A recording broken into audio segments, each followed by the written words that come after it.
জায়ান হঠাৎ করে আমাকে একটা ভিডিও দেখে বললো, মাম্মা আমি এই খাবারগুলা খেতে চাই। তা আমি আবার লোকেশন বের করে চলে গেলাম সেই জায়গায় জায়ানকে সেই মজার মজার খাবার খাওয়াইতে। Hello everyone, this is Fatema, welcome Fatema blogs. সেই যে আমরা রেডি হয়ে যাচ্ছি, রেডি হয়ে আমরা বের হয়ে যাচ্ছিলাম হলো জায়ানের পছন্দের সেই জায়গাটাই, যেহেতু জায়ান আমার কাছে বায়না করেছে চায়নাতে এসে সে একটা ভিডিও দেখে যে মাম্মা আমি এই খাবারগুলা খেতে চাই। তো আমি ভাবলাম যেহেতু আজকে আমার অন্য একটা জায়গায় যাওয়ার প্ল্যান, ওটা আমার বিকালে যেতে হবে, তো সেই জন্য ভাবলাম যে ছেলের পছন্দের খাবারগুলো খাওয়াই নিয়ে আসি। আমরা হলো হোটেলের রিসেপশনে বলার পরে ওনারা আমাদেরকে হলো ট্যাক্সি কল দিয়ে দিয়েছে। তো আমরা এই যে ট্যাক্সি করে এখন চলে যাব জাহানের পছন্দের খাবারের দোকানে আমরা চলে যাচ্ছি। তবে আপনাদেরকে বলে রাখি, আপনাদের যদিও পছন্দ থাকে নিজের কেয়ার নেওয়ার জন্য, নতুন নতুন হেয়ার স্টাইল নিজের টেক কেয়ার করার জন্য চলে যেতে পারেন স্টাইল এন্ড লুক সেলুন। বর্তমান অনেক ছেলেরই পছন্দ হলো কার্লি হেয়ার কাট।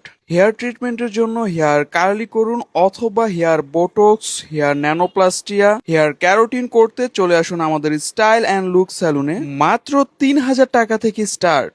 এখনকার ট্রেন্ডি স্টাইলদের মধ্যে কার্লি হেয়ার কিন্তু সত্যি একটি সুন্দর এবং আকর্ষণীয় একটি স্টাইল। ঢাকা শান্তিনগর, পুরান ঢাকার ওয়ারি র্যাঙ্কিং স্ট্রিট, নরসিংদী হেমন্দ্র সাহার মোড় এবং কিশোরগঞ্জ সদর রোডে আমাদের স্টাইল অ্যান্ড লুক স্যালুনে এই সার্ভিসগুলো পেয়ে যাবেন। নিজেকে নতুন ভাবে প্রেজেন্ট করার জন্য চলে যাবেন আমাদের স্টাইল এন্ড লুক সেলুনে, আর নতুন নতুন অফার গুলো লুপে নেওয়ার জন্য। আচ্ছা যাই হোক, কথা বলতে বলতে আমরা চলে আসলাম সেই জায়গাটায়। এখানে এসে দেখি একটা সুন্দর, এটাকে কি বলে, ভাস্কর্য বলে। তো এখানে দেখেন মোটা মানুষ, আমরা সবাই মোটা মানুষ দেখতে বলি এই মোটি এই মোটি, কিন্তু দেখেন ওনারা ভাস্কর্যটা এমন ভাবে প্রেজেন্ট করেছে যে মোটা মানুষও কত সুন্দর লাগতেছে। যাই হোক, ঢুকেই দেখি এরকম সব ফিশ দেখা যাচ্ছে।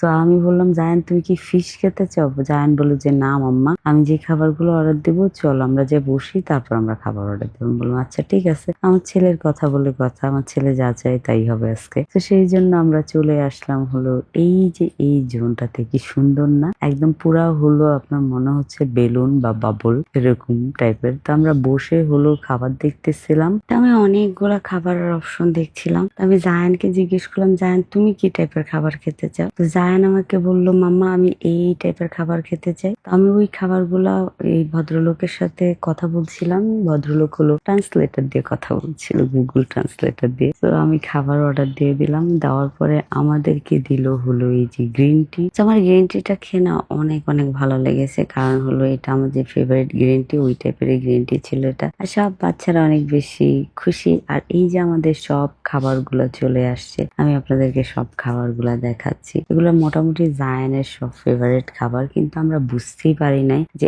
এত এত খাবার ওরা দিবে। তো আমরা অনেক বেশি খাবারের আইটেম অর্ডার দিয়ে দিয়েছি। তো এটা প্রথমে বলেছিল মাশরুম। তো যেহেতু আমরা গুগল ট্রান্সলেট দিয়ে কথা বলছিলাম, তো সেই জন্য আমরা বুঝতেই পারি নাই যে এটা হলো আপনার কি বলে ঝিনুক। মানে ঝিনুক এত বড় বড়। আমি প্রথমে ভেবেছিলাম মাশরুম, আমাকে এরকম মাশরুম তো আমি কখনো খাই নাই। পরে খাওয়ার পরে ফিল হলো না এটা ঝিনুক। আচ্ছা আপনারা এই ঝিনুকটার নাম জানেন? আমি কিন্তু জানি না। খাওয়ার টেস্টি ছিল, সো জায়ান হলো নিয়ে নিল আমার থেকে, বললো মাম্মা আমি এটা খেতে চাই। সো জায়ানকে দিয়ে দিলাম। তো অনেকে আমাকে বলে, আপু আপনি চপস্টিক দিয়ে কিভাবে খান? কারণ হলো আমি 2.5 বছর কোরিয়াতে ছিলাম, তো ওখান থেকেই বেসিক্যালি আমি চপস্টিক দিয়ে খাওয়া শিখে গেছি। আমার থেকে তো আমার ছেলে ভালো করে চপস্টিক দিয়ে খাবার খেতে পারে। তো মোটামুটি আমরা সবাই খেয়েছি, শুধু সায়ান বুড়ো ছাড়া, যারাও মার্শাল্লাহ আরাম করে খেয়েছে। আর এই যে দেখেন সায়ান আমার কত কেয়ার করছে, ফ্যানের বাতাস দিচ্ছে, এসি চলতেছে, তারপর আমার ছেলে ফ্যানের বাতাস দিচ্ছে আমাকে। তো মাঝে মধ্যে যখন বাচ্চাদেরকে আপনার প্রায়োরিটি দিবেন, বাচ্চাদের কথা শুনবে, বাচ্চারা অনেক বেশি খুশি হবে। তো এখন বিকাল হয়ে গেছে, আমরা যেই জায়গাটায় যাব ওই জায়গাটা এখন আমরা রওনা দিয়ে দেবো। তো নেক্সট কোন জায়গায় যাচ্ছি সেটাও দেখতে পারবেন। Thank you so much for watching my video. Bye bye, আল্লাহ হাফেজ।